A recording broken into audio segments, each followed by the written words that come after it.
So welcome my students to my channel mathematics hub. और इस lecture के अंदर हम क्वेश्चन नंबर 7 से लेकर ऑलमोस्ट 14 क्वेश्चन तक कंप्लीट करने की कोशिश करेंगे एक्सरसाइज 12.2। सो क्वेश्चन 7 के अंदर इंपॉर्टेंट क्वेश्चन है। इंपॉर्टेंट क्वेश्चन है, इसमें कह रहे हैं अ chord of a circle radius 12 centimetre subtends an angle 120 degree at the centre, find the area of the corresponding segment of the circle. कहते हैं एक कोड है सर्कल की जिसका रेडियस 12 सेंटीमीटर है। एक सर्कल है जिसका रेडियस 12 सेंटीमीटर है, उसकी एक कोड है। लो भाई कोड बना दी, ठीक है जी, कोड बन गई। Find the area of the corresponding segment of the circle. इससे बनने वाली जो सेगमेंट है बेटा, अब तो बहुत बार कर लिया, ये सेगमेंट जो है इसका एरिया ढूंढना है आपने। फॉर्मूला वही रहेगा, एरिया ऑफ सेगमेंट जो रहेगा, एरिया ऑफ सेक्टर, सेक्टर का एरिया ये रहा सेक्टर जी, इसमें से माइनस कर दें ट्रायंगल का एरिया, माइनस कर दें जी हम ट्रायंगल का। क्लियर? सो लगाते हैं। अब क्वेश्चन ये है कि ट्रायंगल का एरिया रहेगा क्या। देखो half of base into height तो इसमें लग नहीं सकता, क्योंकि जो सेंट्रल एंगल दिया है ना आपको, सेंट्रल एंगल आपको 120 दिया हुआ है, ये 120 डिग्री का एंगल है। अब बात आती है अगर रेडियस इक्वल है तो ये एंगल और ये एंगल इक्वल होंगे। मान लेते हैं ये एंगल x है, ये एंगल x है, सो इनका जो सम रहेगा वो 180 रहेगा एंगल सम प्रॉपर्टी से। यहां से सॉल्व करने पर आपके पास x आ जाएगा 30 डिग्री। सो ये एंगल भी 30 और ये एंगल भी 30 डिग्री। और बट फिर भी अब देखें, दोनों एंगल सारे अगर तो इक्वल आते तो हम कहते हैं कि इक्विलेटरल ट्रायंगल है और उसका एरिया निकाल देते हैं √3/4a²। बट यहाँ पे ट्रायंगल जो है बेटा इक्विलेटरल नहीं बन पाया, और ना ही हमें इसकी परपेंडिकुलर हाइट पता है। या तो हमें परपेंडिकुलर हाइट पता होती ना तो हम half into base into height पता से कर लेते काम। तो यहाँ पे आपको एरिया स्पेशली याद करना पड़ेगा बेटा, एरिया ऑफ आइसोसेलेस ट्रायंगल। ये ट्रायंगल जो है वो आइसोसेलेस ट्रायंगल है। आइसोसेलेस क्यों? दोनों साइड बराबर है ना, उसका याद रखो half into a² into sine theta, ये फॉर्मूला रहेगा। अब ये क्या चीज है, कोई भी ट्रायंगल जिसका कोई सेंट्रल एंगल थीटा होगा, जिसका दोनों साइडें ए होंगी, उस ट्रायंगल, उस आइसोसेलेस ट्रायंगल का जो एरिया होगा वो इसके अंदर से निकल पाएगा। क्लियर? उसको यूज करते हैं। सो हमारा जो एरिया है सेगमेंट का, वो निकालने के लिए हमें क्या चाहिए, सेक्टर का एरिया। वो तो हमें पता है θ/360 इंटू πr² होता है। माइनस क्या करना है हमने, ट्रायंगल का एरिया मैंने आपको बता दिया 1/2 साइड का स्क्वायर, जो भी साइड होगी साइड का square into sine theta. Sine theta क्या है, जो उन दोनों के बीच का एंगल होगा। क्लियर?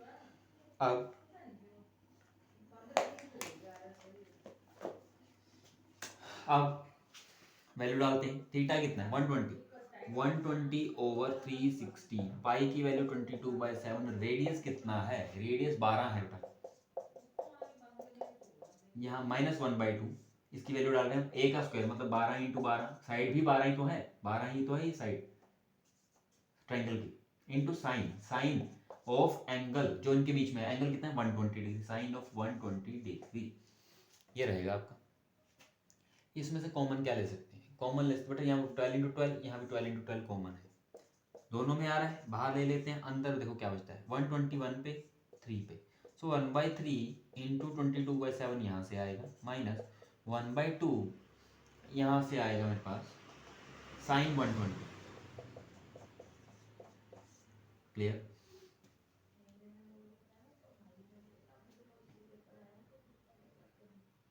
तो ये क्या आ जाएगा, 12 इंटू 12 144 ब्रैकेट 22/21, 22/3 7 माइनस 1/2 साइन 120 क्या होता है। देखो साइन 120 आपको याद रखना बेटा, साइन 120 और साइन 60 आर इक्वल। साइन 120 और साइन 60 एक ही वैल्यू देते हैं। सो 120 की वैल्यू डाल लो चाहे साइन 60 की वैल्यू डालो, एक ही बात है। यहाँ डल जाएगा √3/2। सो जो फाइनल होगा आपका एरिया वो रहेगा ये। सो इसको थोड़ा सा सिंप्लीफाई करेंगे, सिंप्लीफाई करने पर आपके पास जो एरिया आ जाएगा वो आ जाएगा 144 इंटू 22/21 माइनस √3/4। सो अब करते हैं हम यहाँ पे क्वेश्चन नंबर जो 8 है वो करते हैं।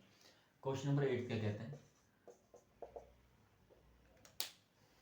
तो क्वेश्चन नंबर 8 के अंदर हमें गिवन है कि एक हॉर्स है जो कि एक स्क्वायर शेप्ड फील्ड के अंदर ग्रेज कर रहा है। फील्ड की जो लेंथ है वो 15 सेंटीमीटर है। स्क्वायर शेप्ड है। अगर स्क्वायर शेप्ड है बेटा, हर एक एंगल 90 होगा ही होगा। स्क्वायर है, बाउंड्री एंगल जो होते हैं, कॉर्नर एंगल 90 होंगे। बाय मीन्स ऑफ 5 सेंटीमीटर रॉप, मतलब 5 सेंटीमीटर की उसकी रस्सी है। मतलब ऐसे सपोज करो 5 सेंटीमीटर की रस्सी है, बिल्कुल स्ट्रेच्ड है। अगर वो उसको टाइटली इसको लेके घूमे तो ज़्यादा से ज़्यादा यहाँ तक जाएगा और यहाँ तक जाएगा, ठीक है। और जो लेंथ रहेगी रस्सी की, यहाँ से भी 5 रहेगी, क्योंकि फिक्स पॉइंट है। फिक्स पॉइंट से जो लेंथ है, तो सारी जगह रस्सी ही जा रही है, नीचे चली जा रही है। तो रस्सी की लेंथ तो सेम ही रहेगी 5 सेंटीमीटर। सो एक्चुअली आपको एरिया निकालना है उस पार्ट का जो वो ग्रेज कर पाए, जिसमें वो खा सके। खाएगा कहाँ? इस क्वाड्रेंट के अंदर। जो एरिया बना इसकी रस्सी की वजह से, ये एरिया वो खाएगा। अब एक क्वाड्रेंट है तो एरिया क्वाड्रेंट निकालना है आपने। एरिया क्वाड्रेंट क्या है? एरिया क्वाड्रेंट हमने बताया था सेक्टर के बराबर ही होता है, जिसका angle 90 degree, 90 degree theta upon 360 degree into pi, radius का स्क्वायर। रेडियस कितना है इस क्वाड्रेंट का? 5 into 5।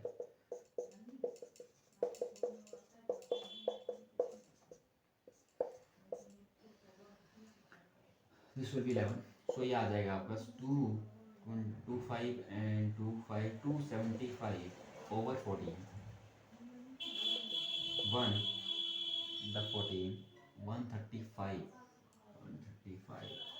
9 the 126 135 126 90.6। So 19.6 centimetre approx इसका एरिया होगा जो ये ग्रेज कर पाएगा। सेकंड पार्ट में क्या कह रहे हैं? सेकंड पार्ट में आपको बोल रहे हैं find the increment in the area if the rope were 10 metre long. कहते हैं अगर 10 मीटर लंबी रस्सी होती, मतलब मान लो यहाँ तक 10 मीटर हो जाता, तो उसकी रस्सी बढ़ जाती, तो एरिया जो ग्रेज करता वो भी बढ़ जाता, सेक्टर बदल जाता। सो 10 सेंटीमीटर की रस्सी से जब वो खाता तो ये इतना एरिया वो ग्रेज कर पाता। क्लियर? बट हमें क्या पूछा है? हमें पूछा है डिफरेंस, कि भाई बताओ कितना इंक्रीमेंट हुआ है, कितना इंक्रीज हुआ है। देखो इंक्रीज मतलब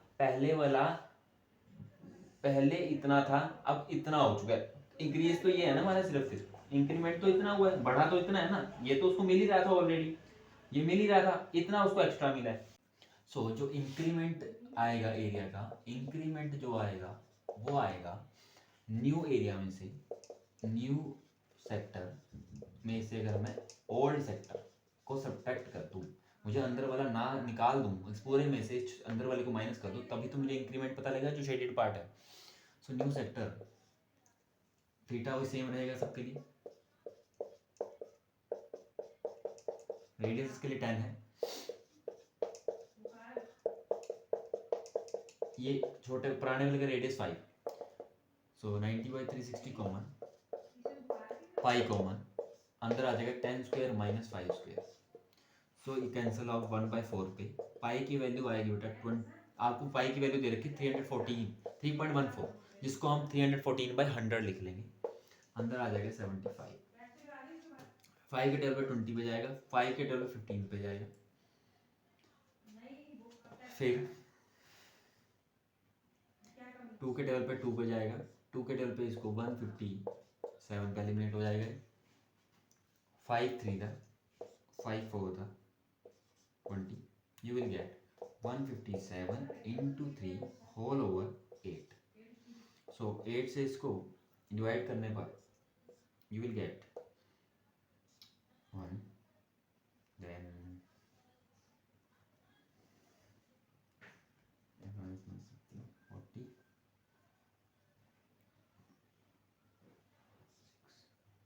into 3। so 19.6 अप्रोक्सीमेटली डिवाइड करने पर आएगा into 3। so this will be 18 1 57 50 8.8 centimetre square approx जो एरिया आएगा वो इंक्रीमेंट हुआ है इसका। सो क्वेश्चन नंबर 9 के अंदर आपको क्या कह रहे हैं, a brooch is made of silver wire in the form of circle with diameter 35 millimetre. The wire is also used in making 5 diameters which divide the circle into 10 equal sectors. So एक brooch है जो court के ऊपर लगता है, ब्रूच वो इस shape में कुछ है। एक वायर ली, जो वायर थी उसका कुछ हिस्सा, मान लो यहाँ तक का जो हिस्सा था उसको राउंड फॉर्म में या पी से लेकर घुमा कर यहाँ तक पी क्यू को राउंड फॉर्म में पहले मैंने इस पार्ट को, इस वायर को मैंने घुमा के यहाँ लगा लिया। कहते जो बाकी बचे हुए वायर है क्यू आर जो वायर थी उसके मैंने 5 इक्वल पार्ट्स कर कर डायमीटर के फॉर्म में इसमें लगा दी। मतलब इसके 5 हिस्से दो और इसी क्यू आर जो बची हुई लेंथ थी उसके 5 हिस्से कर कर ऐसे मैंने 5 डायमीटर यहाँ पे लगा दिए। क्लियर?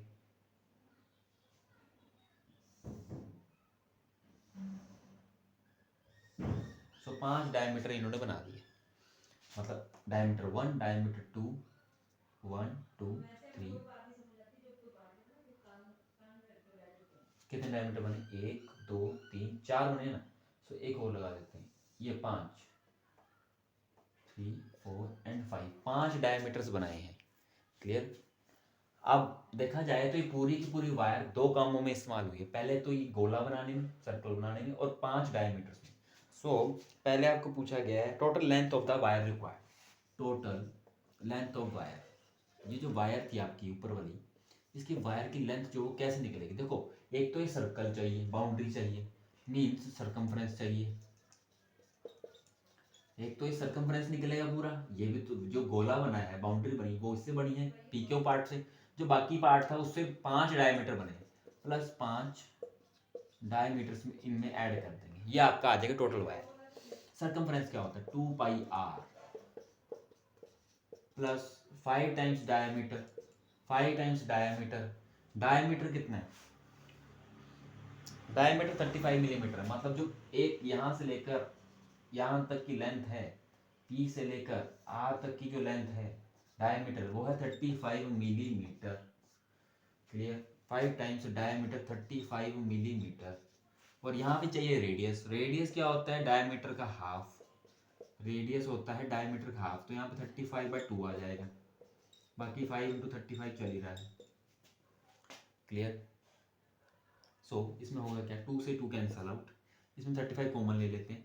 35 कॉमन लेने पर अंदर बचेगा 22/7, यहाँ बचेगा बेटा 5। एलसीएम ले लेते हैं, 35 एलसीएम लेने पर 22 + 35 ओवर 7, 7 से जाएगा बेटा 5 पे।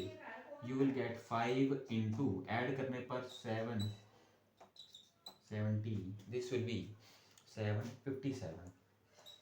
मल्टीप्लाई करेंगे 35 3 285 मिलीमीटर। सो जो लेंथ ब्रूच की टोटल यूज हुई है वो है 285 मिलीमीटर। इसी के सेकंड पार्ट के अंदर हमें क्या पूछने हैं, इसी सेकंड पार्ट में आपको पूछने हैं find the area of the each sector of the ब्रूच। देखो ब्रूच जो बना उसमें जो सेक्टर्स बने हैं उसमें से कोई एक सेक्टर ले लो। जैसे मान लो ये सेक्टर आपने कंसीडर किया और इस सेक्टर का आप एरिया ढूंढ के बता दो। अब एरिया कैसे, एरिया के लिए मुझे पता है एरिया ऑफ जो सेक्टर होता है, एरिया ऑफ सेक्टर जो होता है वो होता है θ/3 16 × πr²। बट मुझे थीटा ही नहीं पता, मुझे इस क्वेश्चन में थीटा ही नहीं पता। अब थीटा कैसे निकाला जाए, अब मैंने आपको बताया था पूरा सर्कल का जो एंगल होता है बेटा, ये जो सर्कल का पूरा एंगल होता है, कंप्लीट एंगल जो होता है 360 डिग्री होता है। अब आप गिन लो कितने पार्ट्स हुए हैं, 1 2 3 4 5 6 7 8 9 और 10। ये 5 ब्रूच के डायमीटर से 10 इक्वल हिस्से बने हैं। सो हम कह सकते हैं ये 10 पार्ट्स, 10 पार्ट्स, इन 10 पार्ट्स का जो एंगल है मिलाकर कितना बन रहा है 360। सो 1 पार्ट में कितना एंगल आएगा, जो एक एंगल का जो एरिया है वो आ गया बेटा 36 डिग्री। सो एरिया निकाल लेते हैं। एरिया क्या होगा, थीटा मैं आपको बता दिया मैंने 360 degree over 36 degree over 360 into pi. Pi की जो वैल्यू है हमारे पास हमें दे नहीं रखी, सो हमें 22/7 ही यूज़ करनी है। 22/7 इंटू रेडियस। रेडियस कितना निकला है, रेडियस आपको बताया था 35 मिलीमीटर बाई 2, क्योंकि डायमीटर 35 मिलीमीटर था, सो रेडियस होगा 35/2। ये जाएगा 10 पे, क्लियर। 7 से जाएगा 5 पे, 5 से जाएगा 2 पे, एंड 2 से जाएगा 11 पे। This will be 11 into 35/4। सो ये आ जाएगा 385/4 सेंटीमीटर स्क्वायर।